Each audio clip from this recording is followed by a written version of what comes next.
Hello everyone, I'm Aryan Macabenta, your discussant for today, and my topic is all about bureaucracy. But before we start, let us have first our objective. After studying this unit, you should be able to number 1, define bureaucracy. Number 2, introduce bureaucratic management theory by Max Weber. Number 3, discuss the contribution of Weber to the theory. Number 4, explain the principles of bureaucratic theory.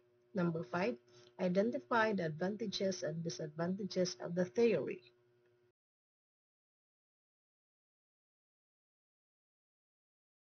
To start our discussion, let's define first bureaucracy. What is bureaucracy? A bureaucracy is a complex structure with multiple layers and procedures. It is a system of government in which most of the important decisions are made by state officials rather than by elected representatives. An example of bureaucracy is the public administration. It is a centralized hierarchical structure of an institution including corporations, societies, nonprofit organizations, and clubs. And also, the simplest example of this is our government.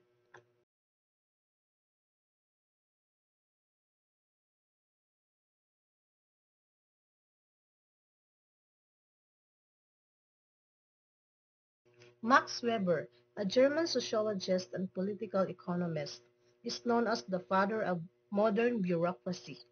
His theory of bureaucracy is a method for managing organizations that involves a rigid hierarchy, strict rules, and impersonal application of rules. Weber believed that bureaucracy was the most efficient way to organize human activity, maintain order, and eliminate favoritism. He defined bureaucratic management theory that to manage an organization efficiently, it is essential to have a clear line of authority along with proper rules, procedures, and regulations for controlling each business operation.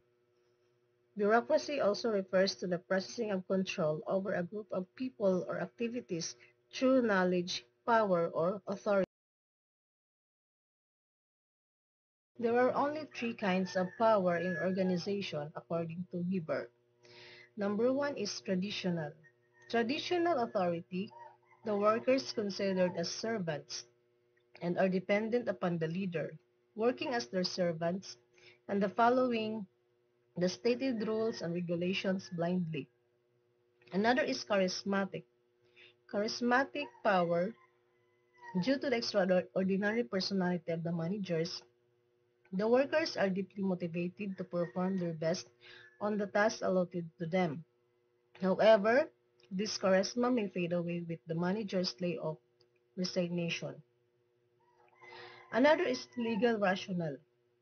In legal rationale, the workers either need to abide by the legal rules or the naturally applicable laws. In short, all the employee need to follow a consistent set of principles.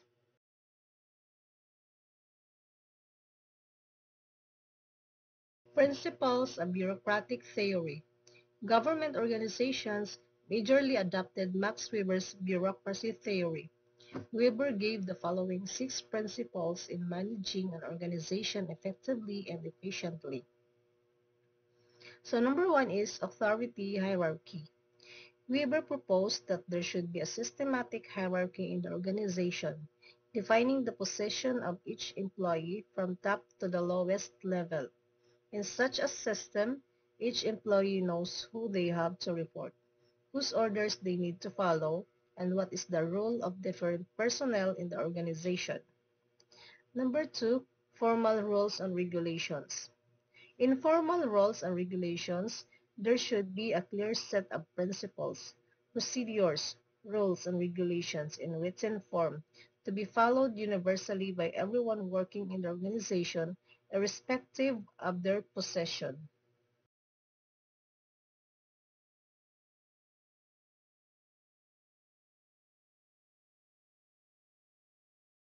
Another is division of labor. The whole work should be assorted into smaller task sets, to ascertain that every set of tasks is assigned to the right person, the one who has capability of fulfilling it. This is not only improves the work efficiency but also ensures proper allocation of job responsibilities. Another is career orientation. Another essential principle is that management should motivate employees to build a long-term career in the organization by providing job security and performance-based incentives to them.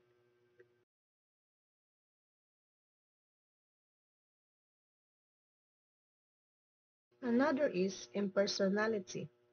In an organization, the impersonal relations develop among the employees, which may lead to favoritism or nepotism. Weber said that the application of rules on managerial decisions should be impartial and independent of such relations. Moreover, these decisions must be based on rational and practical grounds rather than emotional or personal influence. Another is formal selection process. Weber believed that the workers should be recruited through their technical skills and expertise instead of first come first selected basis. Even the promotion should be based on performance and merit. This not only leads to better productivity but also adds to employees' growth and satisfaction.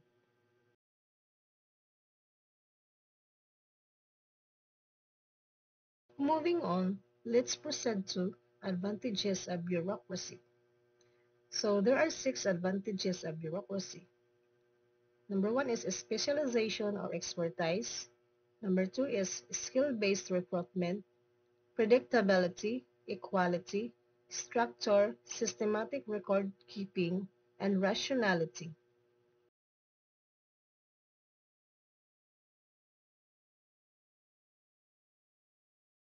Specialization expertise.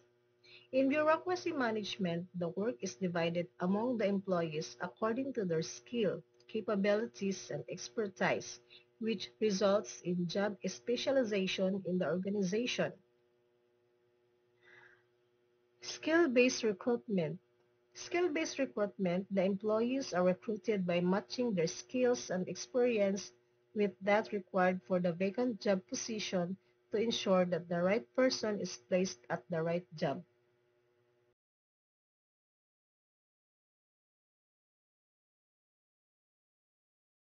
Predictability. When there is a systematic hierarchy and defined rules and methods of performing the complicated tasks in the organization, actions in similar situations become somewhat predictable for the management. Another is equality. The management remains unbiased towards the employees and ensures a fair judgment at the time of any issue or problem in the organizations.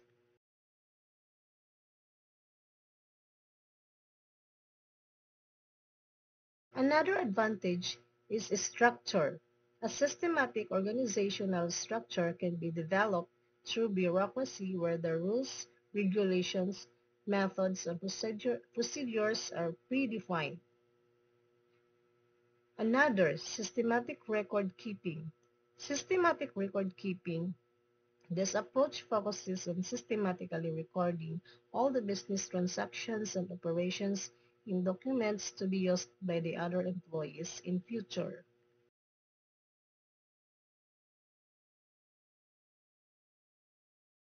Last one is rationality. The recording of operations brings rationality, framing the law, rules, regulations, and procedures for future based on the experience.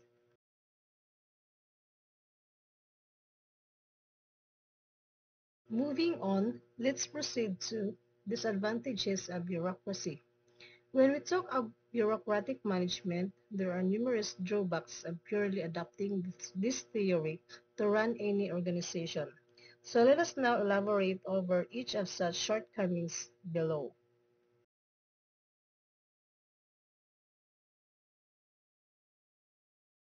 So this is one of the disadvantage. One is one-way communication. The bureaucracy theory emphasizes on the passing of information, tasks, orders, rules, or regulations from the top-level management to the bottom level.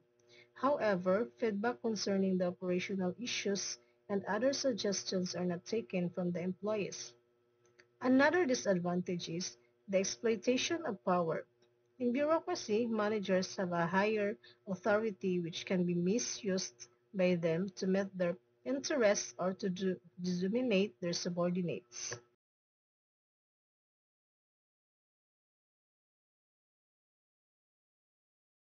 Another disadvantage, wastage of time, efforts, and money.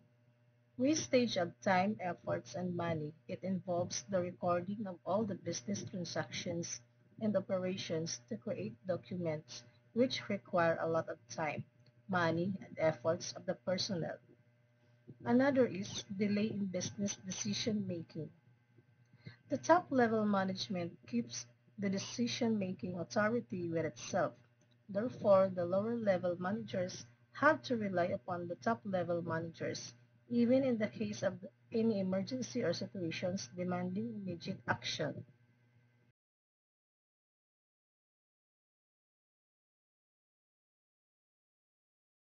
Another is hinders innovation and creativity. Hinders innovation and creativity.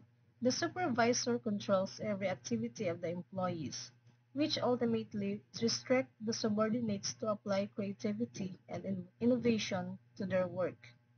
Another is inflexible and rigid methods. In flexible and rigid methods, the bureaucracy theory does not entertain any change or modification in the management system, which makes it quite rigid.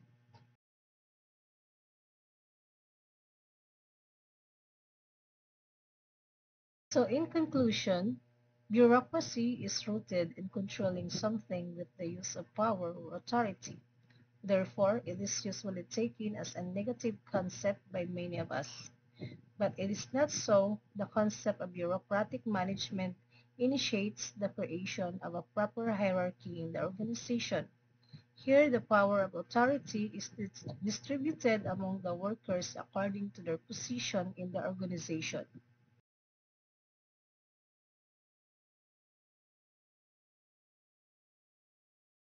That's the end of my topic. Thank you and God bless.